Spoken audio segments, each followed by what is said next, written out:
Oke, ya. Tadi hospitality, ya. Kalau orang mungkin hanya sepintas ya, hospital itu berarti rumah sakit, ya. Nah, tapi hospitality itu kalau kita melihat dari bahasa, ya, proto atau italik merupakan cikal bakal bahasa Latin yang artinya hospice, ya. Hospice tersebut merupakan gabungan kata hostis yang berarti orang asing dan postis berarti tuan rumah.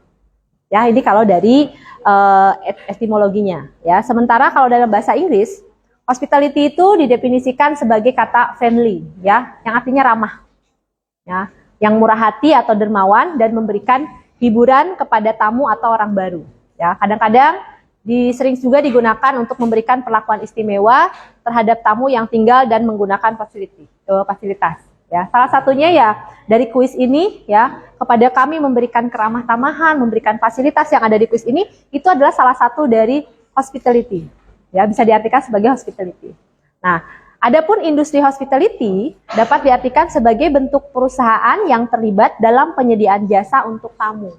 Ya, jadi tadi salah satunya perhotelan itu masuk di dalam industri hospitality. Ya, tadi dikatakan kepariwisataan ya. Nah, itu juga di hospitality. Kalau dalam istilah Indonesia itu namanya HORECA, ya, hotel, restoran, and cafe. Ya, nah itu adalah industri hospitality. Nah, di situ nanti accounting-nya juga akan berkembang ya di dalam industri hospitality itu. Ya. Nah, jadi bukan lagi rumah sakit ya, tapi tadi industri pariwisata. Ya. Nah, apa saja nih yang termasuk ke dalam bisnis hospitality ini? Ya, jadi ada penginapan, hotel, ya itu masuknya ke dalam hospitality. Kemudian juga ada food and beverage, ya, restoran, kafe, ya, bar dan sebagainya. Termasuk juga ada taman rekreasi, ya kalau di Indonesia ada terkenal mungkin Ancol, ada Floating Market, ada Taman Mini Indonesia Indah. Barangkali di sini adik-adik yang dari kuis ada yang pernah main ke Indonesia, mungkin sudah pernah main ke Ancol atau Taman Mini? Belum. Nanti saya bawa ke sana ya. Ikut kami pulang, nanti saya hantar ke sana. Ya. Nah, kemudian juga ada entertain, ya. Kemudian health and sport, ya, jadi ada salon, spa, ya. Di sini ada juga ya, ada spa di sekitaran kuis ini ada spa ya. Bapak-bapak yang dari Setiesa, kalau lelah nanti bisa kita ke spa ya. Diajak nanti sama Puan. Ya. Kemudian juga ada travel, ya, travel and tourism tour, ya, termasuk juga ada art and culture.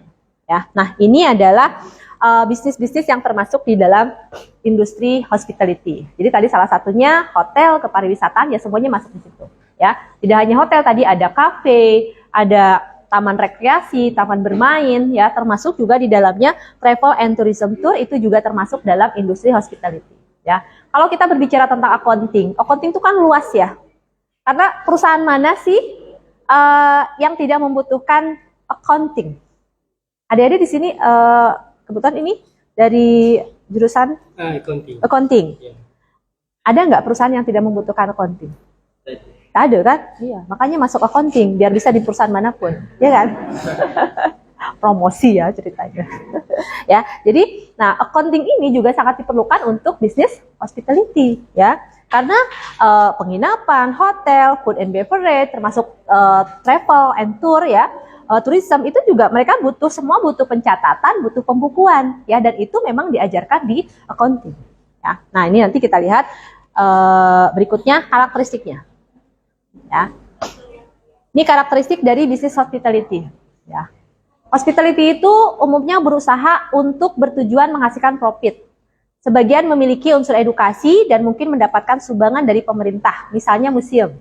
Ya, nah museum juga termasuk dalam bisnis industri hospitality. Ya, sebenarnya kalau dikatakan tujuan perusahaan hospitality industri ini ingin mendapatkan profit, ya sebenarnya perusahaan apapun itu yang bergerak di bidang apapun pasti ujung-ujungnya inginnya profit ya. Nah, tetapi di dalam bisnis hospitality mereka selain tadi mereka menginginkan profit juga mereka ada yang karena tadi misalnya salah satunya museum. Kalau museum mungkin dia harus ada pasokan ya, ada pasokan atau bantuan dana dari pemerintah untuk ya memaintain atau ya untuk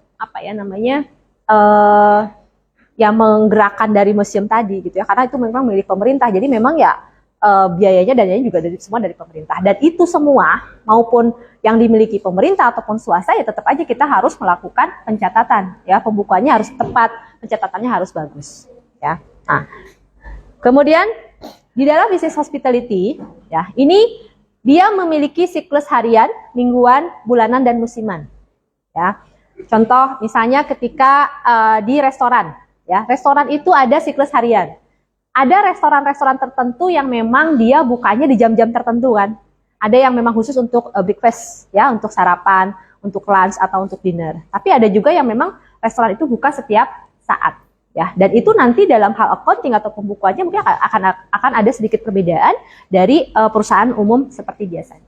Ya. Kemudian ada juga yang siklusnya mingguan ya. Mingguan itu biasanya di hari weekday biasanya mungkin nggak banyak orang datang ya. Tapi kalau di weekend biasanya banyak orang datang. Salah satunya untuk pariwisata. Ya, pariwisata juga gitu kan. Biasanya orang kalau weekday kan mereka sibuk dengan berbagai kegiatannya ya, dari mulai mungkin anak-anak yang sekolah, ya student, yang mereka kuliah dan sebagainya, para pegawai kan mereka juga bekerja di hari weekday. Makanya di weekend mereka meluangkan waktu untuk liburan. Ya, termasuk ya tadi bisnis pariwisata, bahkan hotel, kemudian restoran juga memang ada yang memang mereka bukanya hanya di weekend saja ya. Kemudian juga ada siklus bulanan. Ya, siklus bulanan, tanggal muda misalkan ya. Di sini mengenal istilah tanggal muda atau tanggal tua? Ada tak? Tanggal muda, tanggal tua. Kalau di Indonesia, tanggal muda itu biasanya habis gajian. Nah, jadi lagi banyak duitnya. Nah, ya. Jadi disebutlah tanggal muda, ya. Kalau tanggal tua berarti akhir bulan biasanya, ya. Lama kegajian itu udah menipis kantong, ya. Jadi kalau tanggal biasanya yang siklus bulanan itu tadi, kalau tanggal muda ketika orang baru dapat bonus, ya, baru dapat gajian, oh itu pasti rame tempatnya, ya. Kayak ada mungkin hotel-hotel tertentu atau tempat wisata tertentu atau mungkin tadi ada salon, spa, ya, ada travel and tour juga mereka mungkin akan mengambil di masa tadi tanggal muda, ya, karena ya lagi megang uang gitu ya. Kalau tanggal akhir bulan itu ya sudahlah, tanggal tua ya, tak ada duit pun, ya. Jadi ya sudah di rumah saja, ya, biasanya begitu. Nah, kemudian juga ada siklus musiman. Kalau musiman biasanya berkaitan dengan hari-hari, momen-momen tertentu ya. Lebaran. Kalau di sini Lebaran ada libur panjang. Ya, Lebaran kan ada Lebaran Idul Fitri, ada Idul Adha. Libur panjang kah di sini? Ya, panjang. Berapa lama biasanya? 3 bulan. 3 bulan. 3 bulan. Oh, cutinya 1 minggu. Iyalah. Kalau 3 bulan saya pindah ke sini deh sekolah. Biar lama liburnya ya. Ya kayak libur Lebaran kan kadang-kadang kalau Lebaran nih kita kan ketemu sama saudara juga nggak selama seminggu itu kan. Misalkan hanya 1-2 hari. Sisanya kita gunakan untuk apa ya? Selebihnya kita misalkan mau jalan-jalan, mau main ya. Nah, itu berkaitan lah tadi dengan industri hospitality tadi. Jadi ada beberapa yang industri-industri hospitality tadi tidak semua memiliki siklus yang sama ya. Mereka bisa memiliki siklus yang harian, ada mingguan, bulanan atau musiman. Ya, misalnya Natal, libur sekolah. Ya, biasanya di sini kalau libur sekolah tuh sekitar bulan apa? Bulan apa, Puan? Kalau libur semester bulan apa biasanya? Januari? Desember? Desember ya? Bulan 12 ya? Bulan 12. Berarti kan, nah kalau bulan 12 berarti udah libur semester, plus masuk juga libur Natal, libur tahun baru ya. Nah, itu biasanya bisnis pariwisata, industri hospitality ini pasti akan meningkat. Ya, akan meningkat karena orang semua pada libur di situ. Ya. Nah, accounting sangat diperlukan di sini. Ya, yaitu untuk mencatat tadi bagaimana ketika mencatat siklusnya harian, kemudian siklusnya mingguan, bulanan atau bahkan musiman. Ya, ini karakteristik dari bisnis hospitality. Nah, kemudian karena hospitality tadi adalah untuk menjamu tamu, ya, orang kan beramah tamah memberikan fasilitas untuk membuat orang seneng gitu kan ya, karena kan yang kita berikan adalah fasilitas jasa. Jadi tentu saja akan mengambil bisnisnya padat karya dan akan menyerap banyak tenaga kerja. Ya, silakan adik-adik kalau sering mainlah ke tempat-tempat hiburan gitu ya, misalnya ke tempat pariwisata, jarang kan yang pegawainya cuma 1-2 orang, ya, atau kayak kita ke restoran pun pasti yang kerja banyak di sana, ya. Apalagi yang restorannya ramai, yang padat. Ketika kita memesan, kalau adik-adik misalkan ke satu restoran, duduk tapi belum ada yang datang untuk melayani, kesal tak? Kesal ya, pasti tinggal pergi. Ya, aduh, udah lapar, perut udah keroncongan, ini ya, nggak ada yang datang pun ya, nggak ada yang tanya kita mau apa, ya sudah pergilah tinggal. Ya, nah di dalam industri hospitality itu nggak bisa berlaku seperti itu. Ya, kenapa? Karena mereka memberikan jasa. Ya, jasa itu untuk pelayanan, dan pelayanan itu adalah untuk memberikan kepuasan kepada si pelanggan. Jadi kalau pelanggannya tak puas, ya udah pergilah, kaburlah, gitu. Ya, sama pun ya di Indonesia pun begitu. Ya, jadi orang dalam hal ini di dalam industri hospitality ya pasti akan membutuhkan banyak tenaga kerja. Ya, oke, berikutnya, nah sangat dipengaruhi oleh situasi keamanan, politik. Nah, karena kemarin kita ada momen pandemik ya. Nah, industri hospitality ini adalah salah satu industri yang memang sangat terkena dampak. Adik-adik, selama pandemi kemarin, kuliah online atau face to face? Online ya? Gimana perasaannya? Kesal apa tak? Betah nggak di rumah? Betah nggak? Betah tak di rumah? Betah betul? Jadi pengen online terus? Nggak, tidak. Tidak kan? Coba ada yang di belakang. Kalau disuruh kuliah memilih online apa offline? Kenapa? Oh, lebih mengerti. Oke, ada lagi alasannya? Puan lebih senang offline apa online, Puan? Offline. Kenapa, Puan? Apa namanya? Dia punya connection tu. Jadi chemistry-nya dapat gitu ya. Kalau orang sana chemistry-nya dapat gitu ya. Nah, ini apa nama? Apa? Kata guru itu lebih afdal. Iya, ketemu dengan guru itu lebih afdol katanya ya, dibanding jauh-jauhan, ya kan? Tapi saya tahu kalau pelajar dari Indonesia salah satu alasannya tahu saya, kenapa mereka memilih offline. Kalau ya, nah, itu dijawab. Uang jajan. Uang jajan, uang saku. Apa tuh? Di sini apa istilahnya uang saku? Uang belanja. Tuh ya. Kalau mereka online, mereka tak dikasih uang belanja karena mereka di rumah. Ya, kalau offline, meskipun mereka tak ada kuliah, mereka ke kampus, mereka tetap dikasih uang belanja. Ya, makanya mereka tetap lebih memilih offline. Begitu ya. Nah, pada saat masa pandemi kemarin, bukan hanya industri hospitality ya, termasuk kita pun ya sebagai pelajar, kita pun di dunia pendidikan ya memang sangat terpengaruh ya. Semua harus serba online. Ya, tapi justru karena semua serba online, ada beberapa industri yang lain industri itu merosot ya dengan tajam, justru mereka malah naik. Apa contohnya? Ya, farmasi obat ya, karena pada saat pandemik banyak yang sakit kan, akhirnya muncullah obat-obatan. Oke, apalagi? Jasa kirim barang, oke ya, karena orang sudah di rumah semua, apalagi ketika ada PPKM ya, pelan-pelan kami membesar. Ya. Ini kan pelan-pelan kami besar di rumah, makan terus, makan tidur ya, kuliah sambil tidur, habis itu makan, ya udah membesar lah kami ya. Oke, jadi jasa antar barang banyak ya. Apalagi? Dompet digital. Contohnya apa? Dana ya. Kenapa? Karena orang ketika beli online kan nggak pakai uang cash ya. Nah, karena kita nggak boleh keluar rumah. Gimana caranya kita ngambil uang tunai? Ya kan akhirnya ya sudah isilah dengan dompet digital tadi. Ada lagi? Telekomunikasi yang jelas ya. Karena semua serba online, semua butuh jaringan internet. Maka industri dari telekomunikasi itu saling berlomba-lomba untuk memberikan harga yang terbaik lah ya untuk para nasabah atau para konsumennya ya. Nah, tetapi lain halnya dengan industri atau bisnis hospitality. Ada tak yang kemarin pandemik jalan-jalan? Ada. Ada yang bisa kongkow di kafe? Ada, ya. Makanya bisnis industri hospitality ini kemarin ketika pandemik dia turun drastis. Ya, nanti saya berikan contohnya dari sisi laporan keuangan, dia mengalami penurunan yang sangat tajam. Ya. Oke, nah ini tadi karakteristiknya ya, karakteristik dari bisnis hospitality-nya. Oke, selain itu apa lagi? Nah, ya, biasanya hospitality itu dia mendukung dari kegiatan UMKM di sekitarnya. Apa ya kalau di sini UMKM, kalau di Indonesia tuh usaha kecil mikro menengah ya, usaha mikro kecil menengah, UMKM. Apa ini? SMI, oh ya.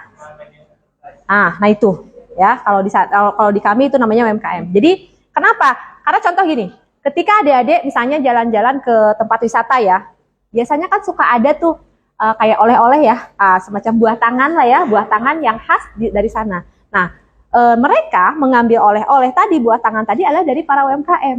Ya, sehingga ketika pandemik ini terjadi, kemudian bisnis hospitality-nya turun, ya, maka si UMKM itu juga ikut terkena imbasnya. Ya, mereka juga menjadi turun karena tidak ada orang yang pergi jalan-jalan, tidak ada orang yang ke hotel, ya, otomatis ketika tidak ada orang untuk bepergian, maka hotel pun akan sepi, ya, restoran pun akan sepi, bahkan salon dan spa pun juga akan sama sepi, travel and tours juga sama sepi karena memang kita tidak diperbolehkan untuk bepergian, ya. Nah, kemudian proses bisnis hotel atau IO, ya, yaitu departementalisasi, bukan seperti pabrik yang sekuensial. Kemudian contohnya housekeeping, restoran, laundry, ya, spa and fitness juga ini kemarin sangat terdampak. Ya, ini adalah salah satu karakteristik dari bisnis hospitality. Kemudian juga bisnis hospitality ini melibatkan nilai properti yang cukup signifikan ya dibanding total asetnya dan juga memiliki banyak persediaan. Ya, contoh kayak di hotel kan ada toiletersnya ya, kemudian ada bahan makanan, ada housekeeping dan sebagainya. Oke, nah terus banyak juga terkoneksi dengan network di luar negeri ya atau international hotel chain networking. Oke, nah kalau kita berbicara accountingnya, ya, kalau di sana biasanya manggilnya AA. Di sini saya panggil apa? AA. Di sana AA. Kalau yang anak laki-laki, yang anak perempuan saya panggilnya Teteh. Nah, di sini panggilnya apa? Abang. Kalau manggil anak laki-laki apa? Brother, sister gitu. Biasanya panggilannya apa? Enci. Kan saya panggil tuan. Kalau ya lecture. No, bukan ke dosen, tapi ke studentnya. Saya manggil apa? Siswa. Oh, siswa-siswi gitu. Bukan sebutan apa ya? Kayak saya misalkan panggil tuan, panggil dato gitu, panggil. Nah, kalau ke anak manggilnya apa? Nama aja. Oh, nama. Ya. Kan kalau di sana di tempat kami ada panggilan. Saya manggil yang laki-laki ini panggilnya AA atau Akang. Nah, kalau yang cewek-cewek biasanya Teteh atau Neng. Saya panggil AA ya di sini. AA semester berapa? Semester 3. Accountingnya sudah dapat apa saja? Accounting kan? Nah, sudah dapat apa? Accounting apa? Pengantar? Apa ya? Mata pelajarannya apa? Yang sudah didapat accountingnya? Oh, subjek apa? Nah, subjeknya apa? Oke. Pajak sudah. Audit? Teks. Teks sudah. Audit udah. Oh, semester 3 udah dapat. Oh, semester 6. Kalau semester 3 mungkin belum dapat ya? Belum dapat ya? Belum dapat. Oke. Tapi ini sudah dapat. Sudah dapat ya? Jadi ketika kita berbicara accounting untuk bisnis hospitality, biasanya standar akuntansi apa yang terkait di sini? Ini saya menggunakan SAK ya. Ini ada 1, 2, 3, 4, 5. Ya. Jadi yang berkaitan dengan aset tetap, yang berkaitan dengan properti investasi, yang berkaitan dengan persediaan, dengan sewa dan pendapatan. Mungkin di semester 3 juga udah dapat ya. Apa itu sewa, pendapatan ya. Tapi mungkin belum detail sampai ke pasalnya, ayatnya berapa gitu ya. Gitu. Oke, ya. Nah, ketika kita berbicara di PSAK 16 tentang aset tetap, bisnis hospitality ini memiliki banyak aset, ya, berupa bisa mesin, tanah, bangunan, mobil, interior hotel dan sebagainya. Aset tetap diakui sesuai dengan harga perolehannya dan disusutkan selama umur ekonomisnya. Ada yang mengerti tak? Apa itu disusutkan? Apa Kak? Disusutkan apa Kak? Aset tetap itu disusutkan apa? Nilainya jadi berkurang ya. Disusutkan tuh nilainya berkurang ya, nilai ekonomisnya. Awas, bukan disusutkan jadi ramping gitu. Tak ya. Yang semula mobil bannya ada 8, disusutkan jadi bannya 4. Nah, tak ya. Tak begitu ya. Tapi Nah, ketika kita berbicara aset tetap, yang jadi masalah gini, di dalam bisnis hospitality, contoh kita hotel. Hotel itu kan berarti dia punya aset tetap yang banyak. Tanah, bangunan, ya itu kan adalah aset tetap mereka. Sekarang saya tanya, kalau di hotel, kan mereka banyak ruangan ya, banyak kamar kan? Itu yang di dalam, ya bilik ya kalau di sini ya, banyak bilik ya. Di dalam bilik itu kan banyak asetnya, banyak propertinya ya. Yang termasuk aset tetap di dalam bilik itu contohnya apa? Apa itu? Meja, boleh. Lemari, televisi, apalagi? AC, oke. Itu adalah aset tetap, ya. Kalau peralatan atau perlengkapan di kamar mandi, tisu, sabun, nah itu masuknya kemana? Aset apa tak? Aset tetap bukan? Oh, berarti sudah paham ya, alhamdulillah. Alhamdulillah, tak perlulah saya jelaskan lagi ya. Ya, jadi kalau aset tetap memang yang asetnya dia dipakai lebih dari 1 periode accounting ya, dan dia butuh penyusutan. Kenapa? Karena kalau ya dari masa ke masa nanti nilainya akan semakin berkurang, kecuali untuk tanah, ya kan? Kalau tanah tak ada penyusutan, karena tanah yang kemarin sekarang kita jual mungkin harganya akan bisa lebih naik lagi, ya. Oke. Kemudian ketika kita berbicara tentang properti investasinya, ya salah satunya adalah hotel. Hotel yang memiliki gedung itu dapat menyewakan sebagian gedungnya ke para tenan, ya seperti salon and spa. Jadi biasanya kan kalau hotel karena dia banyak bilik, mungkinnya di sini banyak ruangan, itu bisa disewakan sebagian. Nah, jadi dianggapnya tidak dianggap ke aset tetap, tapi dia masuknya ke dalam properti investasi. Kenapa? Karena dia bisa menghasilkan, dia diinvestasikan lagi untuk disewakan, ya menghasilkan pendapatan, ya. Dan pendapatannya bukan dari pendapatan orang menginap, tetapi memang pendapatan dari orang menyewa itu untuk dibuka apa ya tadi misalkan untuk dijadikan sebagai tempat usaha lagi. Oke. Nah, kemudian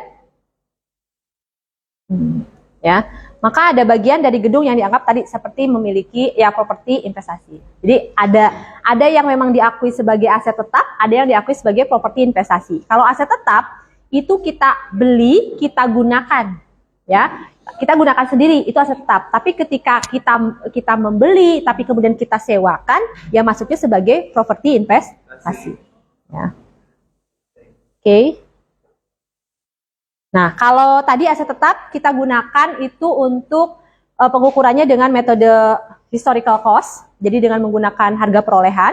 Nah, kalau di sini properti investasi biasanya kita menggunakannya fair value atau menggunakan nilai wajar. Ya, jadi berbeda. Nanti ketika ada hotel yang oh ini khusus untuk digunakan oleh kami ya, tapi yang ini misalkan yang gedung ini khusus digunakan untuk sewa menyewa. Nanti pengakuannya berbeda. Yang satu diakui sebagai aset tetap, jadi digunakanlah historical cost-nya. Tapi yang satu nanti kita akui sebagai properti investasi dan kita gunakan fair value atau nilai wajar. Ya. Nah kemudian, ketika kita berbicara persediaan, ya tadi persediaannya sangat besar dan cepat. Ya, contoh tadi kalau kita berbicara di hotel, perlengkapan kamar mandi ya, sabun, sampo itu kan cuma sekali pakai, ya, gula, kopi kan biasanya gitu ya. Nah itu kan itu masuknya ke persediaan, masuknya bukan ke aset tetap, tapi persediaan karena dia barang yang mudah untuk digunakan dan mudah terpakai, ya, serta sekali habis, ya, sekali pakai ya habis. Nah, itu salah satunya itu. Dan di sini harus dipisah-pisah, ya. Tidak bisa persediaannya digabung aja deh gitu ya. Digabung jadi satu ya nggak bisa ya. Kalau di dalam accounting, kita berbicara accounting ya satu barang ya satu account gitu loh. Ya, kecuali kalau barangnya mau disatuin aja deh perlengkapan kamar mandi tapi jadi satu ya. Misalnya sabunnya, samponya, pasta giginya itu jadi satu. Tapi ketika pun kita harus pecah-pecah, jadi pecah satu-satu di situ di pencatatannya ya. Nah, persediaan untuk menghasilkan jasa, misalnya di sini ada persediaan restoran, persediaan housekeeping dan laundry, juga persediaan gardening. Ya, jadi harus dipecah, nggak boleh digabung. Ya, persediaan untuk housekeeping, untuk restoran, ya jangan digabung lah karena memang barangnya pun berbeda dan tujuannya juga berbeda pula. Ya, persediaan di sini diakui sesuai dengan nilai wajar. Lalu diukur selanjutnya mana yang lebih rendah atau biaya perolehan dan nilai realisasi netonya seperti apa. Oke.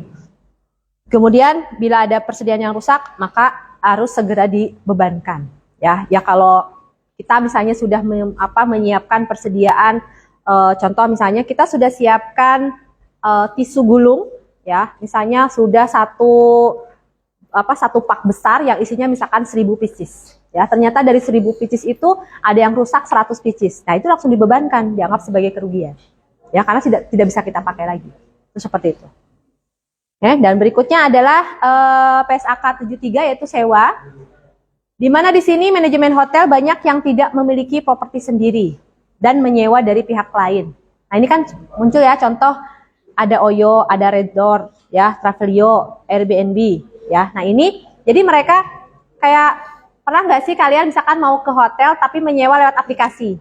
Ya, nah kalau aplikasi itu mereka nggak punya tempat, ya, tapi mereka punya semacam mereka punya kontrak kerjasama dengan beberapa hotel dan mereka punya kayak jatah ya. Oh, jatah kalau di hotel ini dia dapat berapa kamar, di hotel ini dapat berapa kamar. Nah, ini contohnya ini. Jadi mereka masuknya adalah sistem sewa karena mereka nggak punya tempat, tapi mereka bisa memberikan layanannya saja ya, memberikan pelayanan bahwa kita bisa mereka bisa memberikan, oh kalian mau ke hotel mana silahkan bisa lewat kami. Itu seperti itu. Ya. Nah, ini masuknya di PSAK 73 itu disewa. Ya. Dengan demikian, maka manajemen hotel memiliki aset sewa. Ya, jadi si manajemen hotelnya dia memiliki aset sewa. Ya, karena asetnya berarti dia khusus sewakan untuk yang tadi. Ya, untuk si Oyo lah, untuk Red Door. Kalau di sini apa ya? Aplikasinya biasanya apa? Kalau mau sewa hotel? Ya? Trivago. Nah, itu salah satunya seperti itu. Ya, jadi masuknya nanti ke PSAK 73 atau sewa. Nah, berikutnya pendapatan. Ya, saya ambil contohnya yang pendapatan hotel. Tadi di hotel itu bukan hanya sekedar pendapatannya dari kamar yang disewakan ya. Nah, tapi bisa juga dari restorannya, dari kafenya, laundrynya, ya. Sewa kios, tadi ada yang memang disewakan untuk tenan-tenan tertentu atau merchant-merchant tertentu, kemudian dari parkirnya, penyewaan ruangan, dan juga termasuk jasa catering, ya. Dan ini dipisah, nggak boleh pendapatan itu dijadikan satu, ya, karena terpisah kan, ya, nggak boleh. Oh, ini dari hunian kamar sekian, dari laundry sekian, ya, dari pendapatan jasa cateringnya sekian, itu dipisahkan, ya, tidak boleh digabung menjadi satu di dalam bisnis hospitality ini. Nah, permasalahannya biasanya apa? Yang ada di hotel. Ketika kita menerima uang muka, ya, booking yang dapat beberapa bulan sebelum diterima. Artinya gini, contoh ya, kenapa kemarin bisnis hospitality ini banyak yang turun? Karena biasanya orang kan kalau mau menggunakan jasa hotel, apalagi untuk contoh misalkan untuk kegiatan kayak workshop, seminar atau pernikahan, ya, wedding atau misalkan ada ya acara-acara tertentu yang seremoni dan sebagainya, kan kita suka pesan ya ke hotel. Kan jauh-jauh hari sudah kita pesan dan sudah kita booking. Nah, itu semua tidak terjadi karena apa? Karena ketika kemudian pandemik melanda, ya akhirnya orang semua cancel. Ya. Nah, ketika ada orang sudah pesan ke kita kan dari pihak hotel sudah menyiapkan ya, sudah menyiapkan. Mereka sudah tadi bayar DP-nya ya, down payment-nya, udah booking sana, booking sini, ternyata nggak jadi. Akhirnya apa? Di cancel, ya uang kembali, apakah 100%? Nah, itu yang harus diperhatikan dalam accounting. Apakah itu dijadikan sebagai beban, ya? Apakah itu dijadikan sebagai kerugian, atau ya sudahlah itu dianggap sebagai kerugian saja, ya? Atau bisa dijadikan sebagai beban bagi kita, ya? Nah, ini biasanya permasalahan yang ada di hotel, ya. Terus juga bisa jadi karena piutang, karena pelanggan yang belum membayar. Contoh, ada juga tadi pelanggan yang memang bayarnya dia rajin, dia tak mau punya utang, ya akhirnya dia bayar duluan.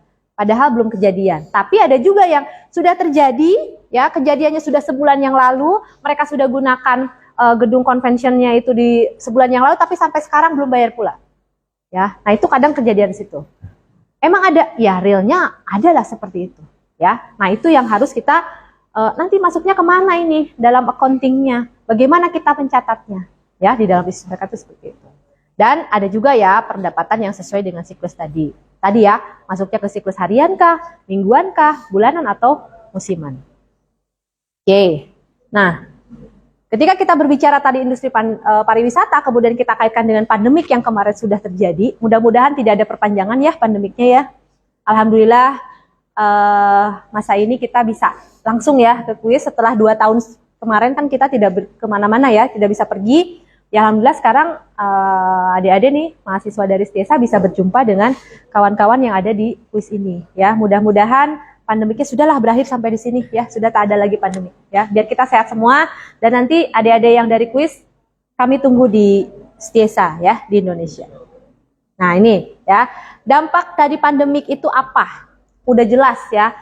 Kalau industri yang lain mungkin dia masih bisa fight ya, masih bisa berjuang, masih bisa mengendalikan tantangan tadi. Tapi kalau di bisnis Horeca atau hospitality accounting ini, ya industri hospitality ini juga mereka kalang kabut ya. Kenapa? Ya ketika pariwisata ditutup, ya ketika tempat hiburan ditutup, otomatis hotel tak ada penghuninya, ya restoran tak ada yang masuk, ya apalagi salon and spa juga tak ada. Ya peminatnya ya, sehingga yang punya agent travel ya tour ya sudah tidak ada ya, karena tidak ada orang yang berangkat. Nah itulah dampak dari pandemi. Akibatnya apa? Banyaklah pekerja yang dirumahkan. Di Indonesia kita bilang PHK, kalau di sini bilangnya apa? Kalau banyak pekerja yang pemutusan hubungan kerja itu apa namanya? WFH. Bukan WFH. Kalau WFH kita masih bekerja tapi di rumah. Kalau ini diberhentikan. Nah, ya diberhentikan, tapi bukan dipecat. Ya, diberhentikan dengan hormat gitu. Apa namanya di sini? Ya? Resign. Apa tuh ya namanya? Ya, kalau di kami biasanya namanya PHK. Jadi ada pemutusan hubungan kerja. Nah, kalau di sini apakah? Kalau di sini? PSS. Ya, nanti kita cari ya istilahnya apa itu. Jadi, ya kalau di Indonesia kejadiannya ya memang begitu ya. Akhirnya apa? Ketika semua ditutup ya sudah. Kan pegawai tidak bisa, kan yang namanya hospitality tadi kan ramah tamah, menjamu tamu, memberikan pelayanan jasa. Nah, ketika tidak ada orang yang datang, apa yang akan kita berikan? Siapa yang akan kita layani? Ya, akhirnya si pegawai pun tidak ada pekerjaan, akhirnya ya sudah diberhentikan. Ada yang diberhentikan sementara, tapi ada juga yang memang diputus sekaligus. Ya, itu seperti itu. Kemudian ketika pandemik tidak ada yang contohnya tadi hotel tidak ada yang menginap, ya restoran juga tidak ada yang datang, ya kafe tidak ada yang mengunjungi. Tapi kan mereka punya aset, ya nggak?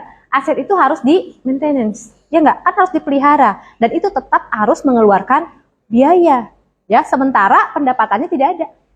Ya, jadi apa? Ya akhirnya mereka menggunakan laba-laba atau keuntungan yang sebelumnya digunakan untuk membiayai beban-beban yang tadi.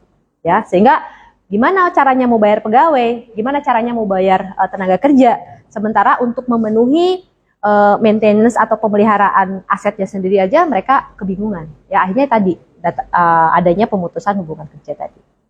Ya, nah ini, jadi kan wisata ditutup, ya. Ketika wisata ditutup ya dampaknya tadi karena di beberapa tempat wisata juga mereka mengambil UMKM ya, jadi ada produk-produk UMKM yang diberikan di sana. Ketika tempat wisatanya ditutup ya sudah, UMKM juga tidak bisa memasok barang kepada tempat wisata tadi ya. Nah, jadi pandemik ini sangat signifikan ya dampaknya terhadap sektor pariwisata dan penerbangan juga tentunya. Nah, ini ya. Saya mengambil di pembangunan Jaya Ancol, ya, Taman Impian Jaya Ancol. Biasanya kita lihat sana. Di sini jumlah kunjungan ke arena dunia fantasi yang dimiliki Taman Impian Jaya Ancol mengalami penurunan sebanyak 72%, 72,43%. Ya, ini di tahun 2021. Kalau kita lihat di sini, ya, ini ada yang merah dan biru, ya. Yang warna merah itu di 2019, yang biru di tahun 2020. Itu sangat melonjak sekali penurunannya, ya. Taman Impian Jaya Ancol tuh yang merah kan panjang banget ya, ketika pandemik melanda, ya tinggal segitu, ya. Bahkan ada yang tidak ada kunjungan. Nah, inilah dampak pandemi kepada sektor pariwisata. Salah satunya ya.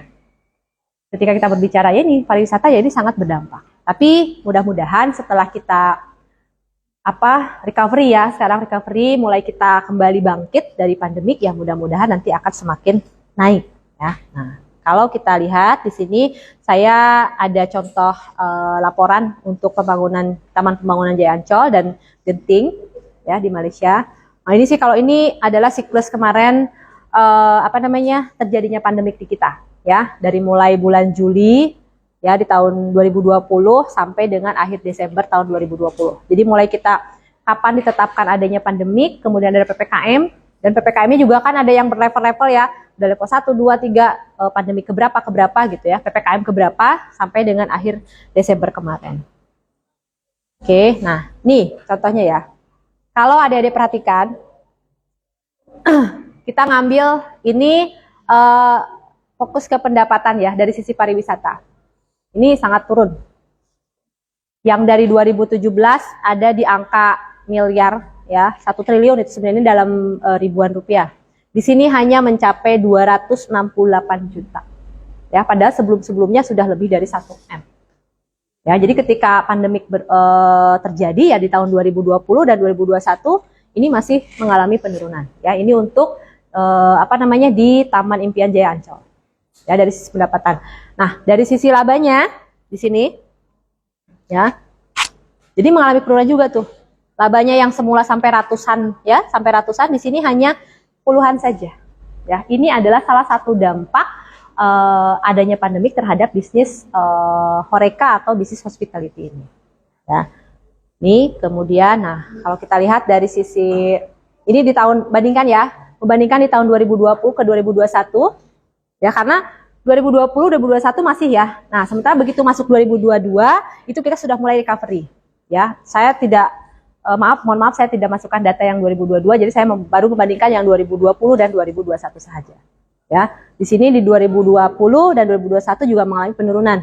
Sehingga nah inilah ya mengalami kerugian.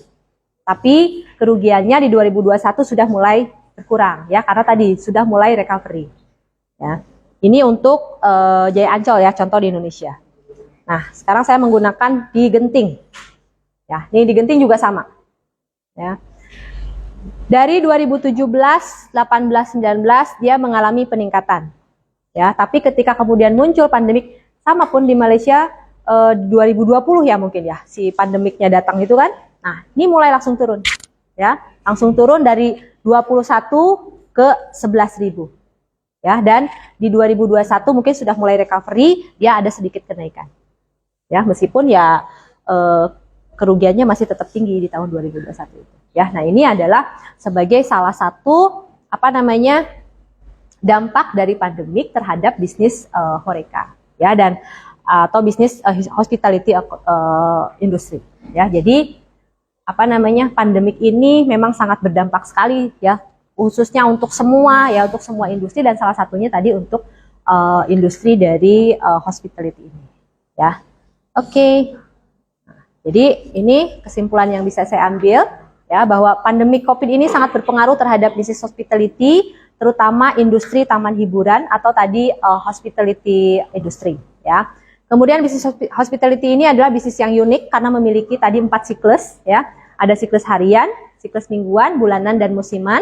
Serta ketika kita memahami siklus bisnis hospitality, maka kita dapat memahami permasalahan akuntansi yang mungkin akan timbul. Tadi kan ada beberapa standar ya yang akan kita masukkan di situ, karena bisa jadi satu bangunan, contohnya tadi satu gedung itu harus kita catat ke dalam 2 pencatatan ya, misalnya tadi ke aset tetap atau sebagai properti investasi. Itu contohnya. Oke, mungkin itu saja yang bisa saya sampaikan. Bisa dibaca? Ada yang tahu artinya? Hatur nuhun itu kalau orang Indonesia bilangnya terima kasih. Orang Malaysia bilangnya apa? Sama-sama, terima kasih. Kalau orang Setiesa bilang hatur nuhun. Itu bahasa Sunda. Nah, ya, karena kami termasuk ini ya, Sunda ya, suku Sunda. Jadi kalau bilang terima kasih ya hatur nuhun. Mungkin itu saja yang bisa saya sampaikan. Lebih kurangnya saya mohon maaf. Kalau kurang mohon saya jangan ditagih. Kalau lebih karena saya orangnya berbaik hati, silakan diambil ya. Terima kasih. Assalamualaikum warahmatullahi wabarakatuh.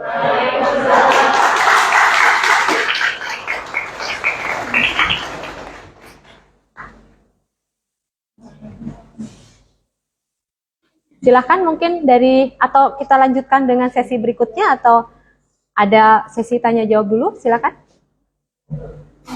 Tanya jawab dulu boleh? Boleh, silakan. Boleh kalau ada yang mau bertanya. Silakan. Ada yang kalau saya bisa jawab, saya akan jawab. Kalau tidak bisa, nanti saya buka Paririmbon dulu. Tahu ada deh Paririmbon? Saya buka referensi dulu lah. Ya, silakan. Silakan, barangkali adik-adik dari kuis atau dari Setiesa, ada yang mau ditanyakan? Silakan. Ya, boleh. Siapa ini? Assalamualaikum warahmatullahi wabarakatuh. Waalaikumsalam warahmatullahi wabarakatuh. Saya Anissa Biasari, ingin bertanya, untuk sektor perhotelan atau pariwisata ini kan bisa dalam bentuk jasa, bisa jenis sharing, terus dagang dan juga manufaktur atau ketiga dari sektor tersebut. Nah, kira-kira kalau misalnya si industri perhotelan itu memuat ketiga sektor tersebut, itu kan pencatatannya bisa lebih kompleks. Karena tadi juga kan dikatakan bahwa penulisan pencatatannya harus dipisahkan. Catatannya. Nah, kira-kira ada aturan terkait jumlah akuntan yang dibutuhkan Terkait apa? jumlah akuntan yang Jumlah akuntan. Oh iya. Ya, boleh. Sama-sama. Jadi, adik kita ini bertanya, di industri perhotelan itu bisa jadi kategorinya jasa, dagang, manufaktur. Ya, jasa karena kita memberikan pelayanan. Dagang karena kita memberikan ada produk ya yang harus kita jual. Kemudian ada manufaktur. Manufaktur itu apa? Mengolah kan? Nah, mengolah barang mentah menjadi barang jadi. Contohnya di mana? Di restorannya, ya. Kan dia ada bahan-bahan baku, kemudian dia olah menjadi barang jadi. Nah, permasalahannya di dalam accounting itu kita harus mencatat yang mana? Ya kan? Apakah kita nyatatnya jasa, dagang ataukah manufaktur? Ya, tadi karena di dalam industri pariwisata ini beragam, jadi kita gunakan ya kalau misalkan ada ketiganya, ya ketiganya itu kita gunakan. Kalau ditanya berapa banyak akuntan yang diperlukan di sana, ya kalau saya berpikir ya perusahaannya sebesar apa, hotelnya sebesar apa, apakah cukup satu akuntan? Kayaknya cukup satu akuntan. Tapi mungkin karena dia harus menjalankan banyak ya, jadi bisa jadi bagian accountingnya mungkin bisa jadi beberapa, tapi ya tadi pencatatannya harus terpisah ya, Neng. Jadi yang ketika yang jasa yang mana? Biasanya untuk pelayanannya, untuk servisnya berarti dia masuknya di jasa. Ya, tapi ketika berhubungan dengan produk yang dijual, ya, jadi berarti masukkanlah ke dalam jadi nanti ada muncul persediaan, gitu kan? Nah, tapi ketika ada produk yang memang dihasilkan sendiri, yang diolah ya berarti masuknya ke manufaktur. Tapi nanti laporannya akan digabungkan atau dikonsol, ya dikonsolidasikan menjadi satu laporan. Itu seperti itu biasanya. Jadi misalnya, oh ya, kalau hotelnya sendiri untuk jasa, ya sudah, berarti hotelnya sendiri menggunakan laporan jasa. Kalau untuk restorannya misalkan menggunakan dagang, oke, ya karena ada persediaan, kita gunakan laporan dagang. Tapi yang manufaktur apa ya? Misalnya restoran juga tadi ada yang manufaktur ya. Nah, mereka menggunakan laporan itu nanti digabung, ya dikonsol laporannya menjadi satu laporan. Gitu.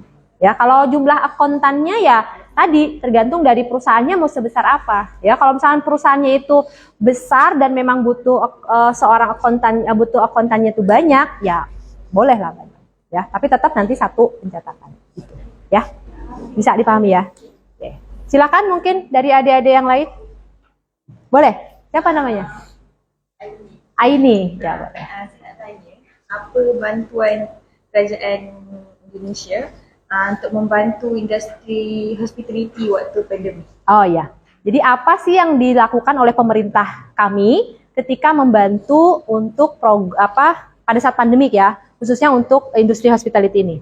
Jadi pemerintah kami karena berkaitan hospitality ini tadi salah satunya berkaitan dengan UMKM ya, karena ketika hospitality ini terdampak, maka UMKM banyak terdampak.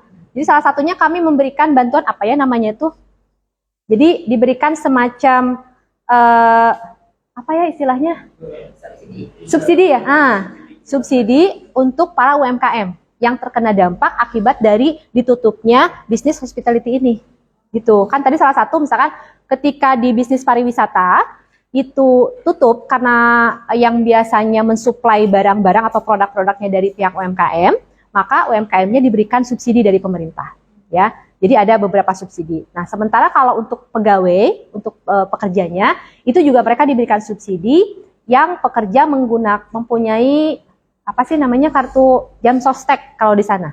Nah, jadi ada kartu jaminan sosial ketenagakerjaan. Nah, itu nanti mereka akan diberikan ke situ subsidinya, ya.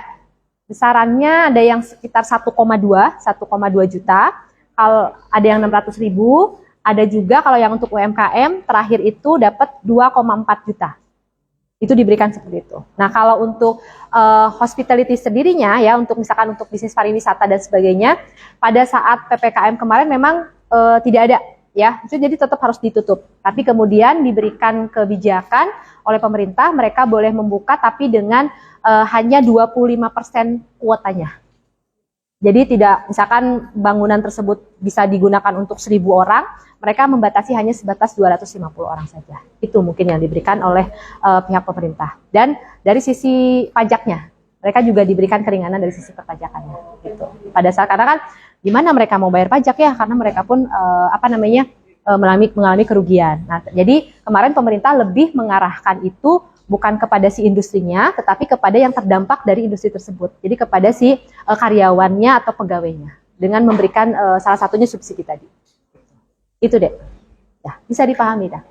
Kalau di Malaysia sendiri seperti apa? Balik nanya saya nih.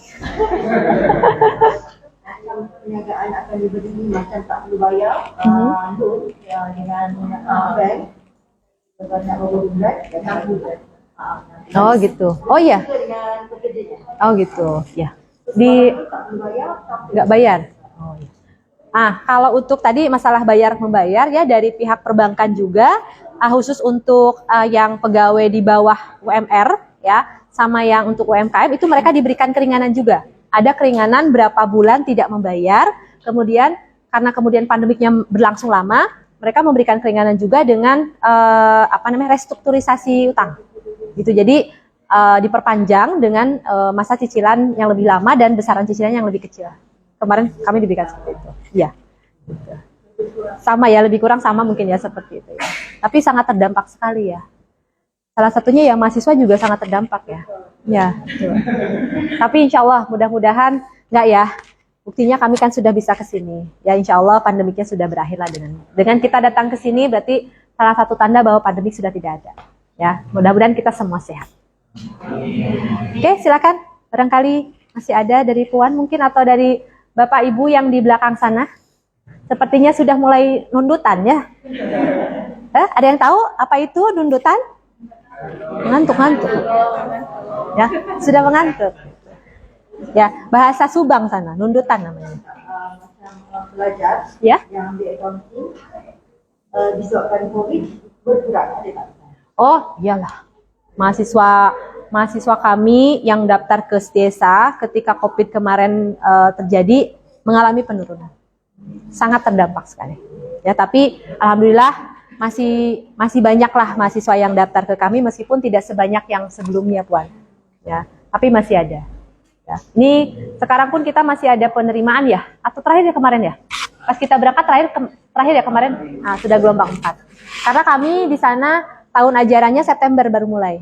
Jadi nanti kami pulang, anak ini mahasiswa ini tanggal 18 kita pulang ya, hari Ahad pulang, hari Senin sudah mulai kuliah, minggu pertama. Jadi harus semangat. Harus semangat ya. Iya, sekarang lagi libur. Tapi libur juga mereka harus belajar. Apa ya, semangat ya. Ada yang hari Senin masuk dengan saya? Oh, tak ada, alhamdulillah. Berarti saya ngajar yang kelas semester 1.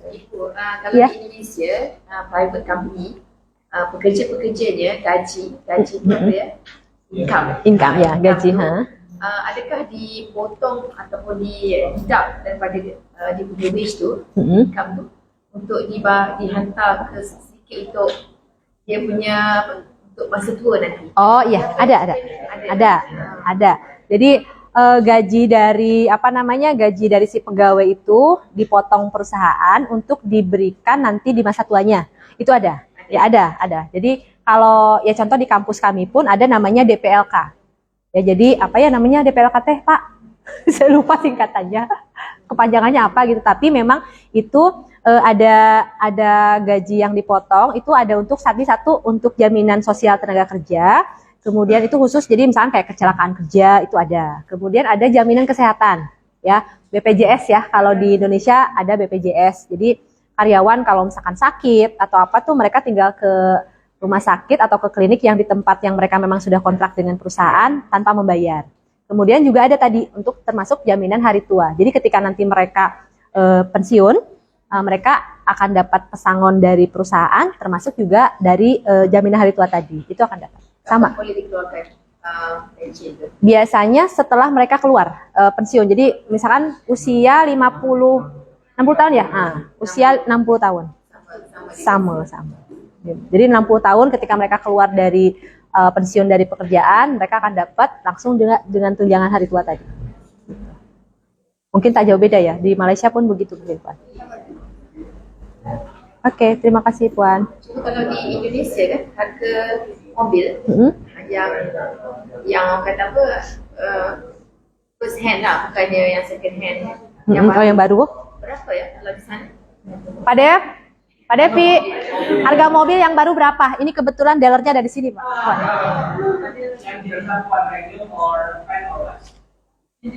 Jenisnya apa? Jenis Sedan. Sedan from 50,000 million till 2 million. Berapa? 350. Ya, 350 jutaan. 350 juta convert to RM berapa ya? Berapa ya? Bagi. 350 jutaan bagi 3.500. 1 juta. 10.000. 10.000 ringgit ya? 100.000 ringgit. 100.000 ringgit. Di Malaysia? Kalau di Indonesia ada loan untuk beli kereta mobil. Ada loan. Pinjaman untuk ada. Jadi bisa masuk ke sistemnya, mungkin bisa masuk ke leasing ya, namanya leasing, atau kita juga bisa ke bank untuk pinjam itu. Mudah. Ya, tak tahu, saya belum pernah coba. Saya dimaklumkan orang Indonesia kalau mau beli mobil cash, no loan. Oh gitu. Enggak, banyak juga ya. Pinjaman ya? 80%. Tapi kalau untuk ininya apa? Persyaratannya susah apa enggak gitu? Saya nggak pernah, jadi susah ya? Sedikit susah untuk persyaratannya. Makanya ya iyalah. Jadi kalau mau beli mobil cash. Ya cash. Ya. Tapi ya banyak juga yang pinjam. Banyak yang pinjam, cuma memang mungkin persyaratannya agak sedikit ribet gitu, Puan. Ya. Ketat ya. Karena kan kalau ke bank itu ada apa sih namanya, kalau di sana BI checking, jadi ada pengecekan dulu dia punya pinjaman di tempat lain atau tidak gitu. Kalau misalkan ada di tempat lain, nanti dia nggak akan ACC, tidak akan di-approve untuk pinjaman tersebut. Tapi kalau ke leasing biasanya akan lebih simpel ke leasing, lebih mudah ke leasing daripada ke bank. Cuma kalau leasing tuh kayak lembaga pembiayaan, finance. Nah, lembaga itu, tapi kalau dari sisi bunga itu kan ada bunga, nah bunganya lebih besar di leasing dibanding di bank itu. Itu sama aja sih. Kalau di Malaysia harus cash. Kalau untuk beli mobil mudah. Oh mudah. Loannya memang digalakkan. We are encouraged to apply loan. Iya. Very easy. Oh gitu. But for house loan kan, house loan tu sedikit dunia. Sedikit. Sebab rumah kan makin lama makin meningkat kan nilainya. Kalau kereta Kalau makin lama makin menurun. Iya. Jadi lebih mudah ya. Kalau di kami memang ya masih agak ribet lah gitu. Harus ada. Proses untuk nak approve loan tu seminggu. Oh seminggu. 1 minggu sudah. 1 minggu udah selesai. Kadang-kadang kalau hari raya, lebaran kan, lagi mudah. Oh esok raya hari nak. Oh ambil bisa. Oh saya pindah Malaysia kalau begitu. Menggalakkan hutang. Iya menggalakkan hutang ya. Kalau di Indonesia memang ya mungkin ada yang simpel juga ya. Tapi memang kalau dibanding tadi ke lembaga finance, ke lembaga pembiayaan atau ke bank, biasanya